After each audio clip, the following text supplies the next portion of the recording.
What's up, everybody? Anton here from dropshiplifestyle.com, and I quickly wanted to turn the camera on and record this video because my team told me we've been getting quite a few emails from people asking what my thoughts are on Shopify laying off 10% of its workforce today and their stock plummeting. So what does this mean for Shopify? Did they mess up, right? Are they gonna disappear? What does this mean for people like us who power our businesses by being customers of Shopify?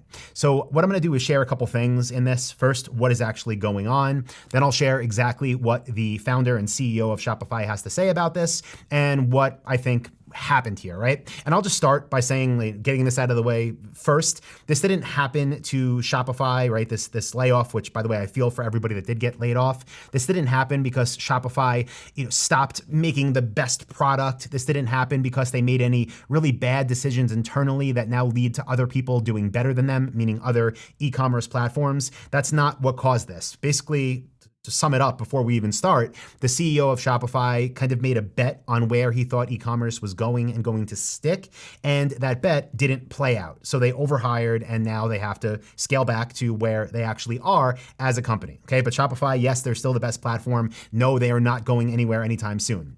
With that being said, let's actually dive into this and see how I came to that conclusion and what is causing all of this chaos within Shopify today. So the first thing that I want to share is just their stock price, ticker symbol SHOP. This is not a stock channel, by the way. Don't come here for stock advice. But you can see that at the time I'm recording this today, Tuesday, July 26th, right now at 3:09 p.m. Eastern, their stock is down about 15.26%, and it's at $31.26. Now, what you'll also see if we come through over here is the reason this is happening is it's pretty self-explanatory, or pretty clear cut, I should say. But you could see here on what is this, Bloomberg, they posted this: Shopify cutting 1,000 jobs, 10% of staff. Canadian e-commerce firm Shopify Inc. will cut 10% of its workforce Tuesday. As CEO Tobi said, his expansion plan didn't work. Sounds pretty bad, right? And again, I'm not saying it's good they have to lay all these people off, but you'll see where this is coming from, right? But that's the reason that the stock is going down. That's the reason why people are concerned. If we come here to Market Watch, basically same thing. They say Shopify stock sinks amid layoff plan as CEO admits I got this wrong. Again, just reading a headline like that, you might think like, whoa, what did Shopify get wrong, right? Like, are they collapsing? And again, the stock is going down, but the company is just as powerful and just as amazing as it always has been. I probably sound like a Shopify shill right now, but if you sell on Shopify and you've used any other e-commerce hosting platforms, you know Shopify is the best, and a product problem is not why it's going down. Finally, quickly here, Wall Street Journal, Shopify says it will lay off 10% of workers, sending shares lower. CEO says company made the wrong bet on pandemic-fueled boom in e-commerce growth lasting. Probably the most honest headline, I would say. With that being said, what I'm going to do in this video in the description is link to this post, like hearing it direct from the source on Shopify's blog from today from Shopify CEO Tobi, who also created Shopify from the ground up, right? So this is his message to the Shopify team about what is going on. So I'm not going to read the whole thing because if you want to, you could do that on yourself, but it leads off just confirming that 10% of the team will be gone by the end of the day, talking about how obviously it's not something he wants to do and they're not happy to be in the situation. But here's where, the meat of it comes in, right? How we got here. So basically, you could see down here, the US e-commerce adoption growth rate as a percent of addressable retail. So how much of retail in the US does e-commerce make up? We were on this, very steady growth trajectory, and then COVID happened and everything got locked down. And you can see it basically hockey sticked. It went straight up.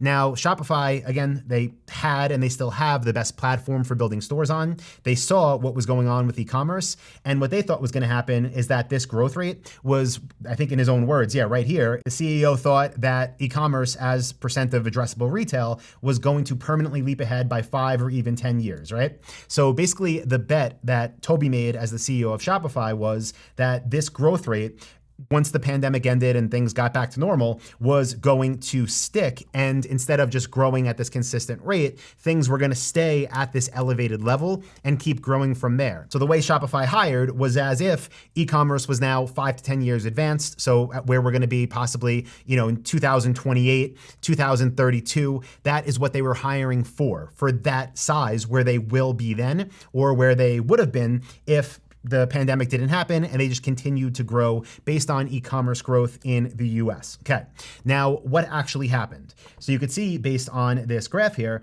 that we had this spike, but then as things started to open back up, the growth curve of e-commerce as percent of addressable retail in the US has now come back to the mean, has come back to the normal growth rate. And because of that now, Shopify basically overhired. They planned for what they thought was going to happen, which didn't end up coming true. Now, again, does this mean that Shopify made any mistakes? I don't think so. I think they took a bet and took a chance with the information they had. And I think they hired for where they thought they were going to be at this point. They didn't want to be understaffed, so they made decisions to build out their team more. Again, it's not good for any of the people that were laid off today and that now don't have jobs. Shopify is taking care of them pretty well, that Tobi outlines in that post. Again, you could see that, but it's not like Shopify is crashing because one of their competitors, enter competitor name here, now has the best product and everyone's leaving Shopify to go join them. It's because Shopify thought that that elevated growth was going to stick and keep going up from there. And instead, we've now almost reverted to the normal growth from pre-pandemic. So Shopify doesn't need that much of a team to support where they are now. They'll need that many people in 5 years, in 10 years, but they don't need them now, so they're not at the company. They laid them off. The headlines go out there. People sell the stock went down. Again, it doesn't change Shopify as a company in my eyes. They did what they thought was going to be best to keep having the best product to support all the new people coming in, but they're now where they would have been if the pandemic never happened. And e-commerce is, as you saw from that graph, it's still doing better than it's ever done, besides when everyone literally didn't have the option to go spend money at stores. So yeah, those are my thoughts on it. It doesn't change how we do anything. It doesn't change where we're building stores. It doesn't change how Shopify works. Again, it's not good at all for those 1,000 people, but yeah, Shopify took a risk like we all do as business owners. They projected what they thought were going to happen. They made decisions based on that, and now they have to pull back. So that's where it's at, guys. Those are my thoughts. Any questions, let me know. If you think differently, let me know about that too in the comments. With that being said, guys, I will talk to you in the next video. See you, everybody.